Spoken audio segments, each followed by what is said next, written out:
All righty. Hello, sports fans. Here we are with Nyree White again, revisiting with us, and I'm going to talk the game a little bit and getting into the pitching aspect. Nyree, again, FC alumni, but really right now you're a collaborative colleague, right? Coming in and sharing your service with us and your insight. So topics for today, you and I discussed kind of hitting a couple of different areas. Starting with, I use the aesthetic part of it, we call it fluidity, but just the motion, right? Putting all the pieces together so that in the end, I have this thing where I go, "Mwah." Does it register like one of those moments of like, man, that is beautiful. So fluidity and the prettiness, the aesthetic part of the pitching motion, do you think it's under talked about, like not talked about enough, not addressed enough, under addressed, or not a topic that people really prioritize? Where does it sit in our industry? I think we don't talk about it enough. And I think that goes along with us not talking enough about the ability to repeat emotion 100 to 150 times in a game and then multiple times per day, right? And I think that fluidity is a key, you have to have that in order to repeat emotion that many times. And ultimately, if you think about throwing strikes, right? Throwing strikes is the ability to do the same thing over and over and over again with very little variability. So there's a relationship to consistency. Consistency and fluidity are enmeshed. They're together. So the first thing I think about when you say that is when I get a video of a pitcher throwing a bullpen, or like right now during this time, we're getting feedback from pitchers and showing us what they're working on. So if you throw a pitch one pitch 5 times, relatively your finish should look relatively the same, right? Should look like the same motion, repeat, just like a golf swing, basketball shot, a hitting swing, something like that. Because interesting, the first thing I think about is I don't see that right off the bat. Right? Sometimes someone will fall over a little more in the next one, maybe stick the finish, but a lack of awareness really with it. Like maybe it hasn't been in the dialogue. They're not doing it on purpose. It's almost like a lack of awareness that it's happening, right? Yeah, and I think some of that comes from the way that we traditionally teach pitching is very incremental sort of positions, right? Like, okay, I want to get to point A and then I want to get to point B, and we don't talk about how to move through those positions. It's more the movement rather than positions. It's video instead of photos, right? And there's interesting things you can see from photos versus video. Like, yes, it's great to have checkpoints and to have a checklist that I'm working on, but I'm focusing on feel, right, and athletic movement instead of what does this look like to my coach? Am I getting to the position, right? And that's where you'll see the classic is, okay, I'm going to throw the ball, I finish over here, and then I like afterwards, I'm going to go and get to that finish point that I know my coach is looking for, right? So it's just putting the emphasis and the focus on the wrong stuff. It's interesting because checkpoints give us that visual picture. So many people in the instruction business, right? You take information, we get a video, we take a snapshot. I mean, if you don't know what that is, you don't know point of contact from hitting. So to implement that into the proficiency aspect of teaching, right? But efficiency, and this is something, again, I want to share with our coaches, anyone in this space, efficiency now is taking that proficiency and taking it to that next step. So you used the word kinesthetic, right? That is one of our 5 senses. So it's a kinesthetic, it's a feel. Everybody learns differently. So maybe there's some space here where we can take the knowledge and the information of video checkpoints. This is what happens at this phase. I like that you said photos and now blend it into a video, but it's really about taking those stops, those timelines, what happens, and then putting it together so it moves smoothly, right? And if we can get to that, it's something that I think registers. I always talk in a corny way about dancers and, who are the best dancers? Is it always because they technically are doing things? They kick that much higher? I mean, I know we notice those things. And there's that I can almost hear in the back of my head, crap, Rico's talking about being pretty again. I just want to throw hard or whatever. I mean, there is throwing hard. There are developing pitches, but this is the culmination of your expression. Like that's something I told you with you, that what sticks in my mind was the fluidity of your motion that still to this day stands out in my mind. And that was a couple years ago. Yeah. That completely changed my approach to pitching, was thinking about it as expression, because that gave me the freedom to be uniquely myself rather than trying to fit some mold. And it also gave me a different level of awareness of not just what it is, but how it looks helped me to be better. So instead of just focusing all the time on, okay, how am I pitching and evaluating it, it's also like, what type of effect am I creating for my team? Whether I'm struggling or I'm doing well, what is the energy that I'm putting out? Good day, bad day, whatever. What's the energy that I'm putting out, and what's the effect on my teammates, right? So and your competitor and the one you're competing against, right? That too.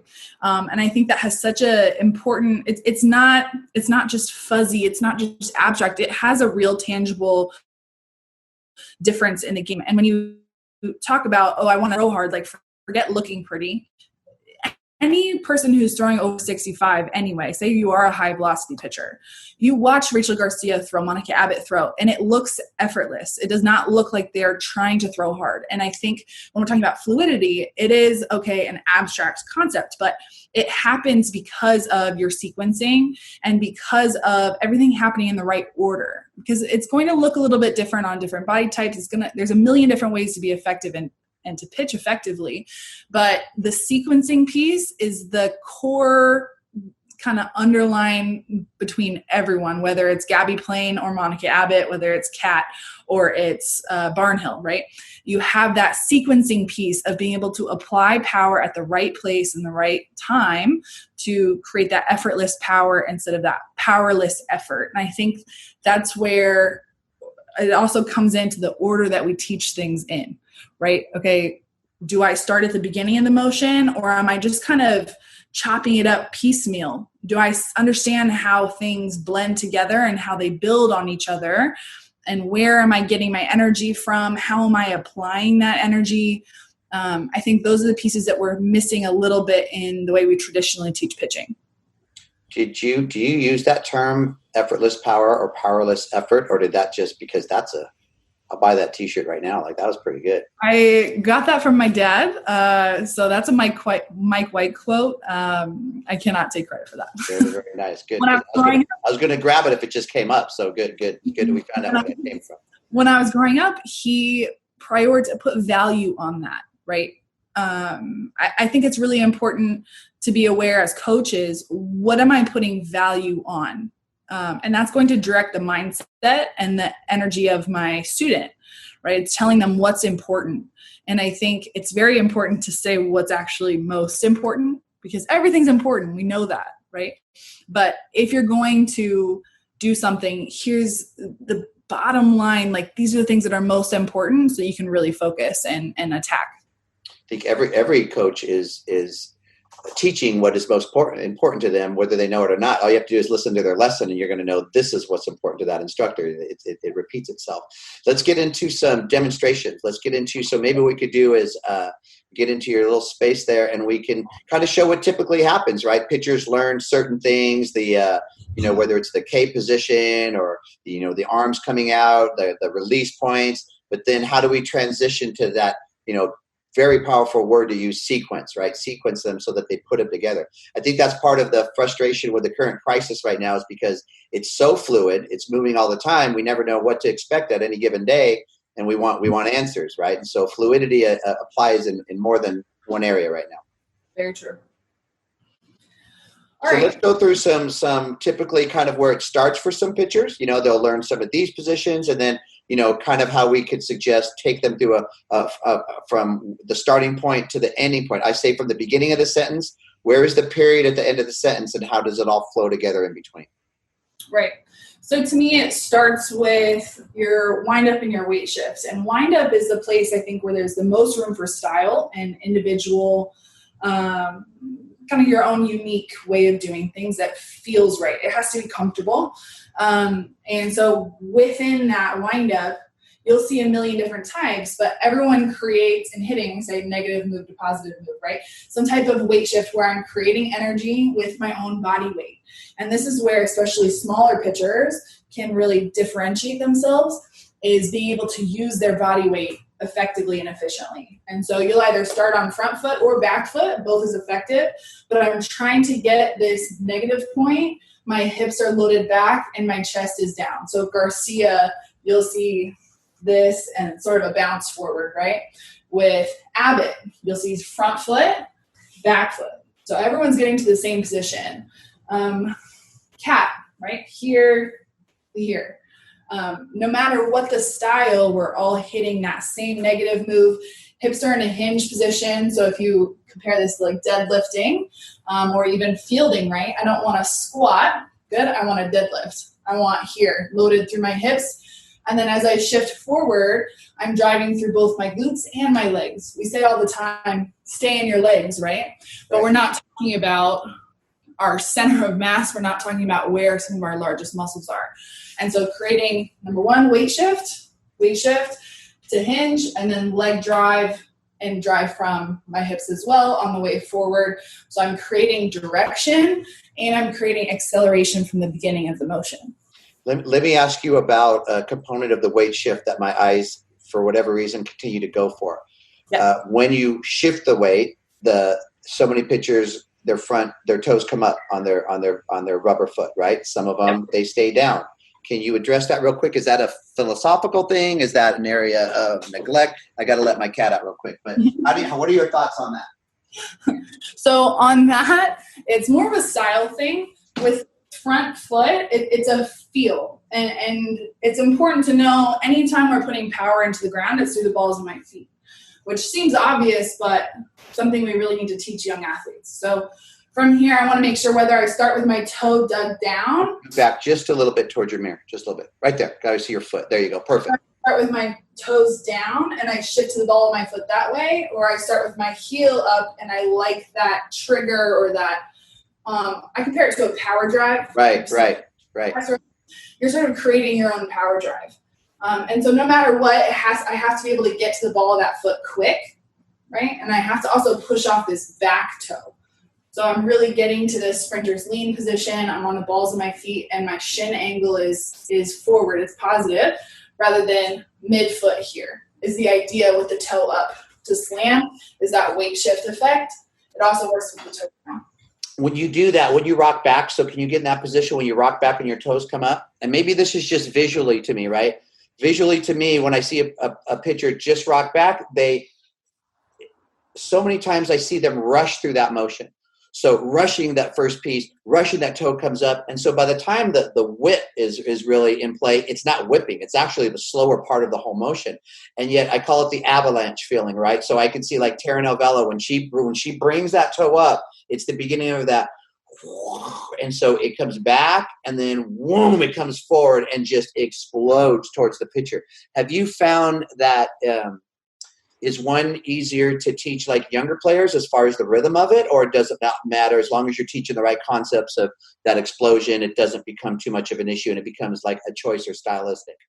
Typically, you'll see athletes gravitate towards one tempo, and we'll adjust where you're most comfortable. But I do always encourage, especially athletes who are struggling with velocity, to try more of a medium tempo and to play around with tempo as just something like a variable, right? I'm going to test the waters, but bottom line, whether I start more of a slow to fast or a fast to fast, it has to be fast on the way forward. By the time I start to shift my weight from my back foot to my front foot, it has to be explosive because I want to accelerate as early as possible. And exactly what you said, the avalanche feeling, right? I always tell my students, a snowball rolling down a hill. You want to gain speed as you go. The fastest part of the pitch needs to be the end. And in order to achieve that, I have to make sure I start as quickly and as fast, as explosively as possible. And that's where I'm gaining my energy. We call the beginning of the pitch with that weight shift and that push off. That's where I'm creating energy, where I'm creating power, right? The second half, after my front foot gets down, my K position is what we call it. That's when I'm transferring power. So if I were just to like split the pitch into two pieces, I'm gathering power, I'm gathering energy and direction. I'm creating weight shift. I'm using the ground to create force. After I get to my K position, after my front foot gets down, I'm transferring power. And that's where that sequence is most important. That's like the swing aspect of the swing. So everything that goes into it before is energy, rhythm, boom, creating some type of tempo, again, and creating a sequence to the energy, which I think is important. My eyes visually, I really want people to think about this, and I want coaches to really explore this and look at your pitchers or look at yourselves as pitchers as where is my energy? I continually see, even with hitting, too much energy being spent too fast at the beginning of it, and then it's not effective at the end. So as a hitter, it's a fast to the hands, fast negative motion, fast with your step, throw them 2 or 3 different speeds and 5 pitches, and they're just twisted into the ground because they're spent. They don't know how to react to a change of speeds. And because I don't teach the components physically of pitching, but I see an inefficiency. I see by the time the ball comes out of the hand, pitchers have made it really hard to be consistent or accurate because there's either violence or a lack of tempo. And sometimes I'll use the drumming and stuff like that. The drummer is there to keep the beat, right? And so maybe that's why my mind obsesses on that. I know that there's so many different styles, but you can find a tempo. You can find certain consistencies, even if you're making noises. I know that, like, I like the towel drills because you can hear where the towel's whipping. If the towel's not whipping, so you can do it like an overhand throw. I've heard people hum, to where you're humming, so you can hear is a there's a. So where is the noise going to be, whether you're hitting or anything like that? And to just explore kind of what's happening with the expression and the sequence of your motion. Can we go through a couple nice, so let's go through like 2 or 3 checkpoints, typically where pitchers learn, whether it's the K or the release point. Where are a couple checkpoints? And then let's start to move through a couple of full motion, like all the way to the finish. Because then the last thing I'd like to address before we go to the second half of this conversation is where the potential finishes are for if you're predominantly turning the ball over, a lot of down balls, where is it going to be if you're underspin, screw balls, and rise balls? And then how could the finish differentiate when you throw a drop to throwing a rise ball as well? Right. So I think first checkpoint your first checkpoint you're going to want to look for is this negative to positive move. And so this is the position that I'm really looking for. Positive shin angle, loaded through the balls of my feet. I've pushed my back foot and I'm shifting to my front foot. My glutes are under me, my chest, I'm in a straight line here, right? I'm driving forward and up. So from this, that's that 45-degree sprinter position, right? So the sprinter out of the blocks, right? Yep. And the easiest way to do this, despite heights and body types, and it all looks a little bit different, is just drawing angles, drawing lines. Like, right. You'll see the same between Monica Abbott and Rachel Garcia. You'll see the same angle here between 50 to 60 degrees on the launch position. Right. Taller, usually closer to 60. I don't need to get as much leverage. You're going to see the most efficient pitchers are the shorter ones. So Amanda Scarborough, Rachel Garcia, Yukiko Ueno are the most mechanically sound because they have to be. So is it harder to create that angle? So if you can find that angle again for me one more time, and I would ask people, look, I remember when your dad showed me, draw the angle from the knee to the ankle and then from the shoulder to the waist, and it's the same line. They're running parallel. Have you found that taller pitchers have trouble creating that angle with their shin and they tend to straighten out their leg a little bit more? What's the challenge for the taller pitcher? Yeah, for taller pitchers, I think balance is a little bit more challenging for sure. And I also think the growth rate, you're pitching while you're growing. Right, it's not so control of the body, so control of just at the proprioceptors on the bottom of your feet. A lot of times it's a balance thing. That's a really good point, because I find myself a lot of times just doing basic like box jumps to be able to have do you have that dexterity, or do I move you a little over and you feel like you're going to fall over, right? Because they have a higher center of gravity. So that's the physical challenge. But yet we know that when the longer towel snaps, the longer pitcher snaps, not that they're going to throw harder, but again, there's that pocket of when they put everything together. So Cat Osterman, and again, interesting how many of the top pitchers in the country have been taller pitchers, right? Like historically thinking, correct? Yeah.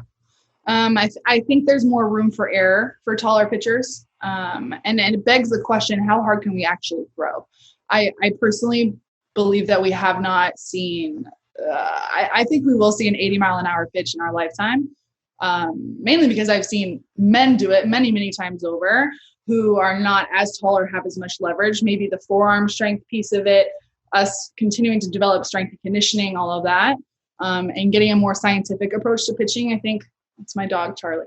Getting a more scientific approach, I think, will help us to continually become more efficient. I definitely think we'll see an 80-mile-an-hour pitch in my lifetime for sure. So instantly when I see a men's motion, and it's so interesting to me how they can max out their power, and we limit our game. But it is amazing to see how that ball, the way they're throwing it, and how it's picking up speed as it's crossing the plate, and that's pretty interesting. And if somehow we can combine what happens with how we teach football players in America to be so efficient and powerful with their body off the line and everything, when we can do that with softball pitchers, that's when we're going to hit those numbers that you're talking about. So it's going to be interesting. Let's go through a couple of let's do one or two more checkpoints, maybe either something where the arms are coming up or a release point, and then we'll work into the full motion. Yeah, biggest checkpoint, I'd say after that would be forward reach position. So this is after I've gone through my drive, I'm making my forward progress, and this stride leg we do not talk about nearly enough.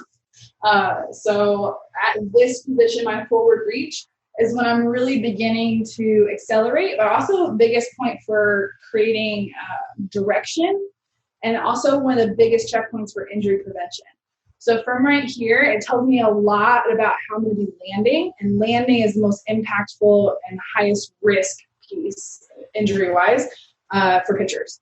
And so from this point, you'll definitely see some pitchers who are more rotational off the mound. So this would be like Kelly Barnhill, Ali Carta, more of a pivot and replant style, which can be very effective. It has its own risks in terms of illegal pitching, right? You kind of have to manage that.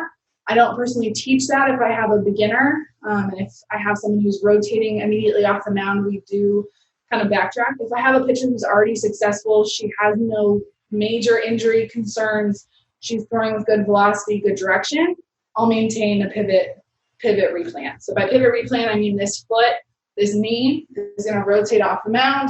So after I come off, this knee and this foot are going to be pointing backwards. There's a point when I land, and then I rotate and drive again, right? And so in this pivot point, this is when you're most likely to see that foot come off the ground. Absolutely possible to do it without illegally pitching, though, for sure. What's interesting is when that knee goes outward, that's where it separates from the hitting motion, right? Because in hitting, we don't want the knee to go out like that. So that is always a picture that stands out in my mind, but that makes a lot of sense. Now, as we start to come through, whether it's release point or kind of the finish, last checkpoint as far as where most pitchers are kind of either they know or they need to know kind of what's happening checkpoint wise. Yeah. I'd say at front foot land, so okay, I've made forward progress, maintained good leverage on my arm circle, I've accelerated forward, I have good stride height to redistribute my weight. My front foot lands, this is, I think, the biggest position. This is when I'm going to start to transfer that power. So for my front foot landing position, I need a stable front side, I need a back side that's able to drive, right? And I need to be able to sequence. So I need this to start everything. It's the first domino that falls. So from this position, I'm looking for stability and drive, right, to create that power, whether it's more linear, so I'm more open, say Daniel Laurie or Miranda Ellish, or I'm more rotational, right, thinking Abbott or Kat Osterman or Amanda Scarborough, more rotational, right? I'm looking for good sequencing down into finish. So at this position, it's the same position I would throw a punch. It's the same position I would hit from, same I would throw from, right? And so I'm a huge proponent of teaching pitchers to hit and teaching pitchers to throw because they're the same movement patterns. You're going to see that front side resistance, the backside drive. You're going to see the sequencing and the ability to control my core. And even overhand throwing, the ability to whip, right? And this is when you're talking about finish. How many pitchers don't know how to throw a ball overhand, except we expect them to specialize in throwing. You're a throwing athlete, whether it's pitching underhand or not. So I think from this position, this is when that fluidity piece comes in. If I don't have this, it's going to be this, right? It's going to be my upper body, my head, my shoulder, and that's not going to look particularly fluid. And that's where, when you're watching it in real time, you'll be able to see it. It doesn't quite look right. It looks forced when you see this pull. Yeah. Right. That's when you're talking a lot of soreness, injury risk on the shoulder. So from here, backside driving and through. So by the time I finished, everything is created here. I think from this front foot landing position, I can mess up a lot of stuff. And as long as I get that sequencing down and I'm able to transfer power, I can make up for a lot, right? Even if I'm not mechanically perfect, if I have that natural whip and I have a good throwing motion and that sequencing into the ball, then I can make up for a lot. Does that, I'm seeing a couple of videos where again, I'm seeing men's players. I don't know why I've seen one where he's probably living in the woods or something, and he's just taking a ball. He talks about this. He takes a ball and he just boom, and he just snaps the ball, and he just gets this hinge going, right? And it's so easy. And these guys at whatever age, it's not like they're the most flexible in their shoulders anymore. They're not doing handstands, but they've got this, like, even if this is the last thing to go on them, they've got this loose little snap that just kind of works because they can throw BP. Excuse me, they can do a lot of things that necessity-wise they can help their teams a lot. So interesting when I see you do that, just that. Also, Nyree, when you're showing me these positions, they register in my mind. I can see a lot of these in pictures. It makes me wonder, like, did you grow up mimicking these pictures because you emulated them, or did you get into that aspect when you started teaching and breaking down their motions and started more mimicking them, or is it a combination of both? That was a big piece of how I learned how to pitch, was watching and copying. I think as young athletes and just kids in general, we are absolute sponges, and we're really good at taking in information and copying, right? Like, okay, go field like Jeter, go slap like Watley, and I think a side note, I think we give boys generally more permission to go copy LeBron than we give girls permission to go copy Abbott, right?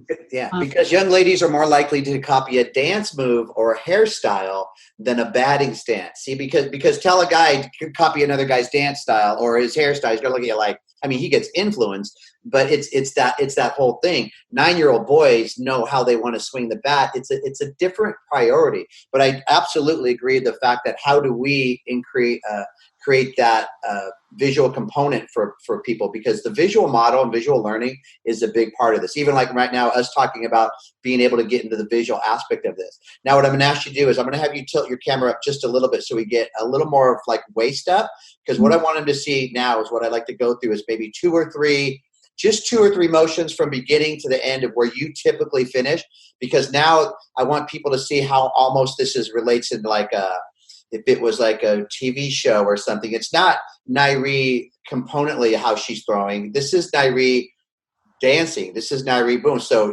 having the face, having the upper part of it, we can go to the bottom as well, but just two or three, just kind of going through the motion. So, again, and you're facing us, but let's say the player was actually looking in her mirror, like the mirror that you have. So whatever angle, but now let's start to see visually what it's going to look like from start to finish till the period at the end of the sentence. Yeah.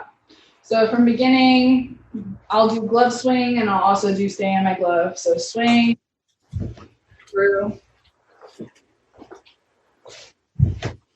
staying in my glove.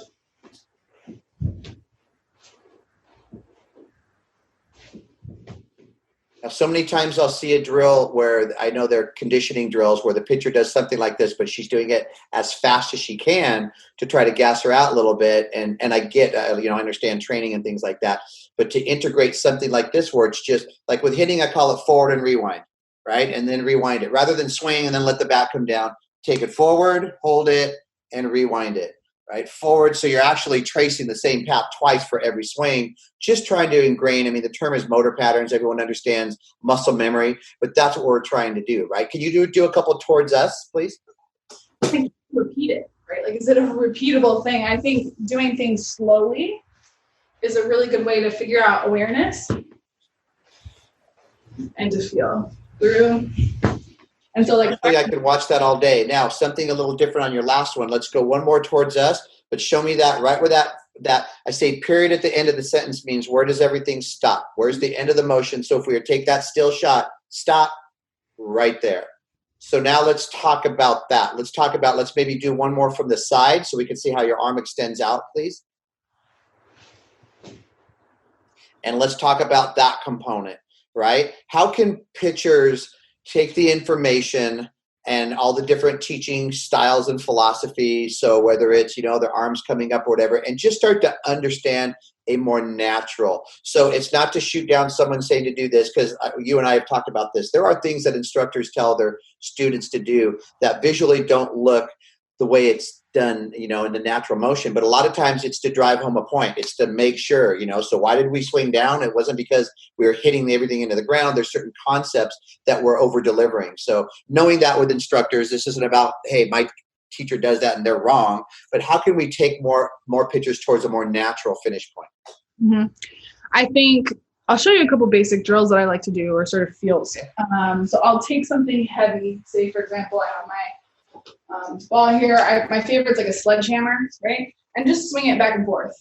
Just swing it back and forth. And you'll see that pendulum piece. You'll see, okay, where am I accelerating? I'm accelerating on the way down. I'm naturally decelerating, right? And that's what I want, is I want peak acceleration through release, not to release, and then I'm decelerating, through release, and then that natural deceleration. Whether I finish here, when I was a kid, my dad used to have me wear a hat, and I would have to touch the cap every single time. You know, there's two ways to do that, right?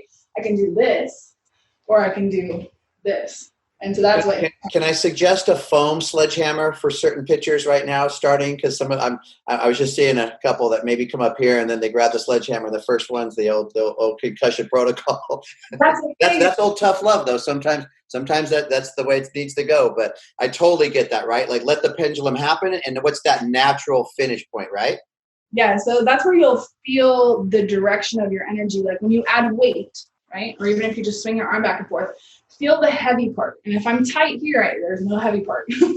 Feel the heavy part of your circle. And that's that gravity piece. That's my natural sense of rhythm and my natural sense of timing. It doesn't mean anything to me personally as a pitcher to be like, release at your hip. I don't know where my hip is, right. But I do know what I feel on my fingers. That's like the old keep your shoulder in. I'm like, oh, okay. So you hear that over and over and over. Now that pendulum drill is a natural pronating drill. You're turning the hand over, right? So is that only for that type of motion? What about the natural finish for a supinator, for a screwball, right-handed screwball, a rise ball? What happens to the pendulum as the arm starts to turn out the other way, or how much does it, right? Yeah. So if I'm swinging back and forth, right? So this would be a screwball. Okay, screwball. I feel at the bottom finishing up that flick with my fingers here. Now I can go here or I can go here, right? But either way, it's the same at the bottom, right? And this is the most important piece. And no matter what, whether I finish here and I backtrack, I spun at the bottom and I went through, right? In the direction I want it to go. This is not really the direction. I have no room for error. If I let go a little bit late, it's literally in the third base stuck. Plus your elbow's going to pay a price. Do that forward and back like 2 or 3 times. That was good. I also just retrace my steps, and I'm aware of where I'm at finish. Screw here, drop here, drop here. It's both the same at the bottom. Through, rise here, yeah. rise. Rise and change up now. Yeah. So rise, snap it off the bottom, rise. Through. But again, it's not going from point A to point B. It's going through and finding my natural finish point. So if we were to use the drawing tools with this, it's more of a complete circle, like around the outside edges of the clock, through the numbers of the clock, and don't go from 5 to 1 straight across. No shortcutting. Right. So if you're following, it's almost flat at the bottom. And this is where I have that room for error, right? And that feel. When this is steep, it's very difficult to be on time perfectly. You know this with hitting. You're not going to be perfectly on time every single time. And so I want to leave that breathing room. But no matter what, if you take this chunk of my circle at the bottom, you'll see the plane of the pitch, right? So I'm throwing out. Good. If I want to throw a rise ball, okay, I'm not going to go like this. I'm just going to chuck it straight up out of the hand. It's not going to actually be able to break. Throw it out with good spin. I always say, like, spin it and let it play, right? Like, I'm throwing them out through that window and I'm just letting them play from there. But I have to have spin in order to do that. I can't be so absorbed in the short term, like, okay, it started here and it ended there, right? So my catcher is happy and I look good, right? I cannot be afraid to miss my rise ball low. And this is what you taught me. I tell this story to pretty much every pitcher I've ever worked with. First time I went in the warehouse, first of all, the 80s rock game was really strong, and that started my love for 80s rock, so I felt very at home. But you had a rug stapled to the ceiling of the warehouse, and I was always losing my rise ball low, like every time, because I was scared to snap it off, so I would slide and just try and be perfect with the spin. He said, okay, hit the rug on the ceiling 10 times. And I was like, what are you talking about? I want to grab Yeah. And so I did it. And it was the first time in my life I was bringing my rise ball down. And it was like such a revelation for me that there's this freedom to how you train. And the only rule is that it has to work. It's the only rule. It doesn't have to look a certain way. And forget for a moment, right? We know where we're trying to go, but forget that for a minute. Just figure it out. And then we can get that result. You don't have to have that result as you go. Well, I want people to understand they're 20-foot roofs, and there's a piece of carpet that protects a heater in the corner. And so that carpet hangs from the 20-foot mark down to probably about 12 feet, something like that. And so it's not this low-hanging carpet. The carpet is up towards the roof. But I would tell you, look, the carpet's there for a reason. Imagine so many times when we talk about the changeup, right? And pitchers are like, I released it too early, or I released it too late, or whatever. But they release it the same over and over and over. It's like they can't get from an early release to a late release, or from a late release to an early. I just use the carpet and the floor. So hit the ceiling, scare a bird, scare a gopher, right? And then what happens is the physical things. It's the chicken or the egg theory. I don't work from the teaching component because that's not my strength. I'm a functional coach. So whatever we need to aim at to fix whatever here. And I said, look, if your pitching coach now is happy with the release point, great. I just know that I don't have 7 balls rolling or 7 balls going over the backstop. I'm in the developmental stage. I'm okay with 1 ball rolling in the dirt, 1 ball going over everyone's head. And then we just try to close those gaps little by little. It's like the shooting the gun stuff. But yeah, thanks. That's good to know that helps. But it helps them find that release point, because a lot of this is just exploring too. And I really like that part of it. So now I think let's go rise ball to change up. I think we got the rise ball now. Rise ball to change. So change ball, do circle change up first. Circle change here. I can finish a little higher, finish a little bit lower, but no matter what, I want to accelerate all the way through. Circle change, roll around the side, would be here. So even though if I'm rolling around the side, I'm maintaining my straight line and following the pitch. Following the pitch, I can go here to here, but I'm going to go there first. Go through and then come around. Right? If this helps me to get around, then fine, I'll do it, but I'm going to make sure I go through first. Okay? So we're going to suggest our pitchers spend some time in the mirror doing some of these drills. Which motions do they start with?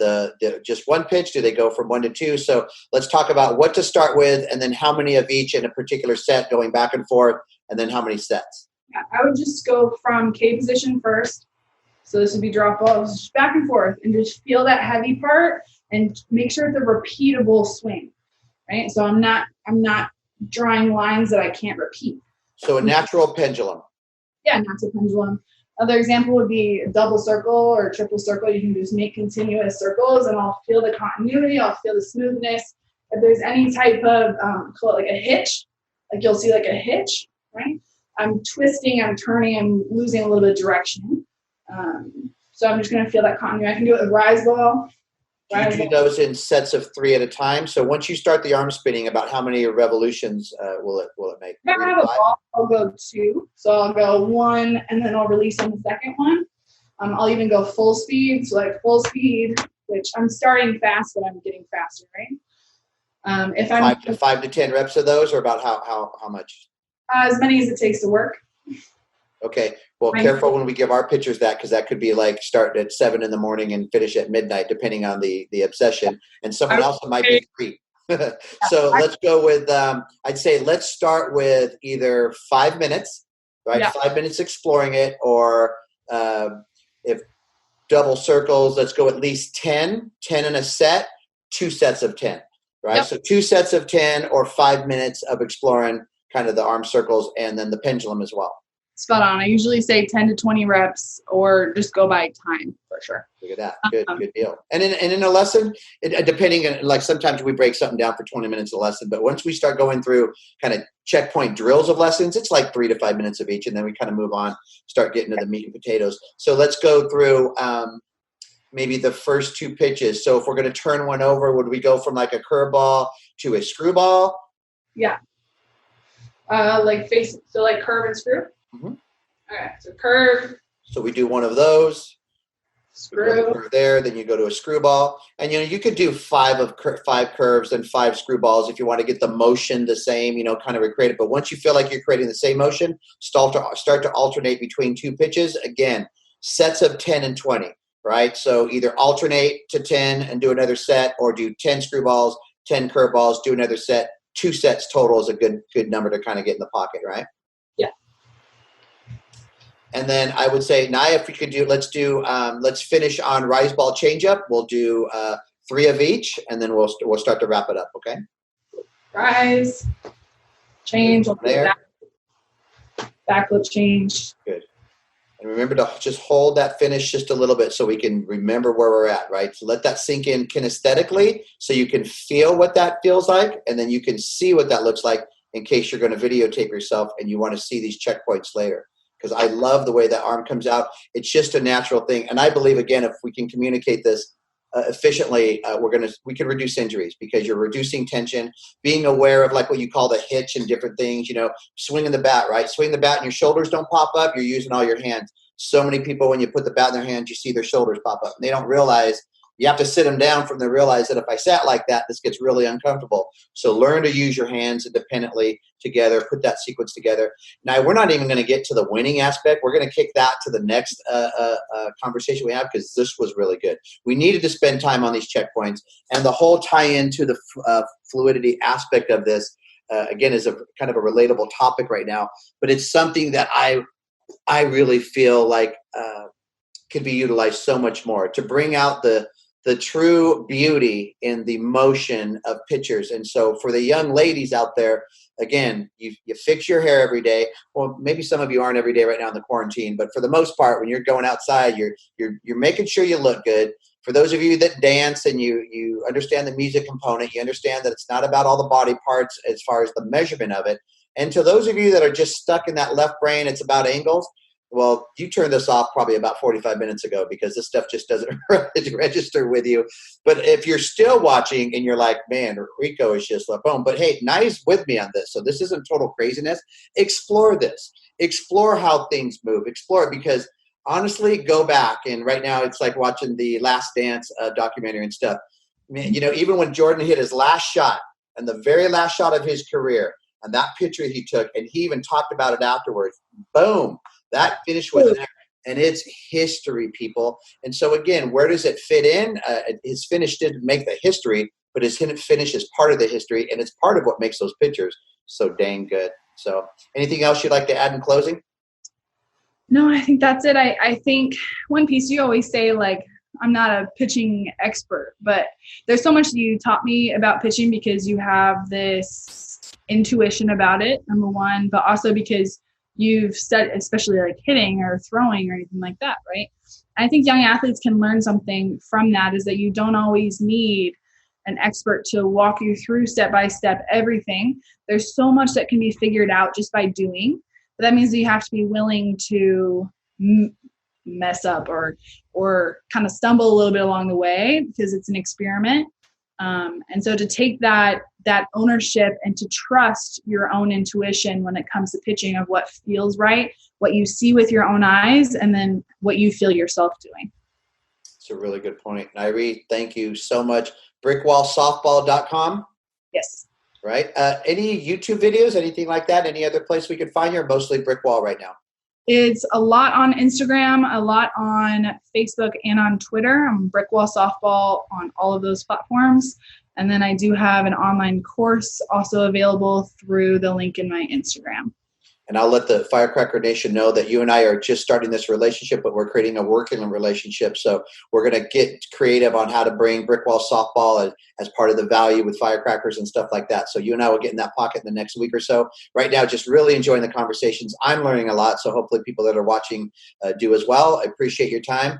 Get back out there and instruct any way that you can right now. And then we'll be in touch and looking forward to getting back together with you next week. Awesome. Thanks so much. All right. Thanks, Nye. Take care.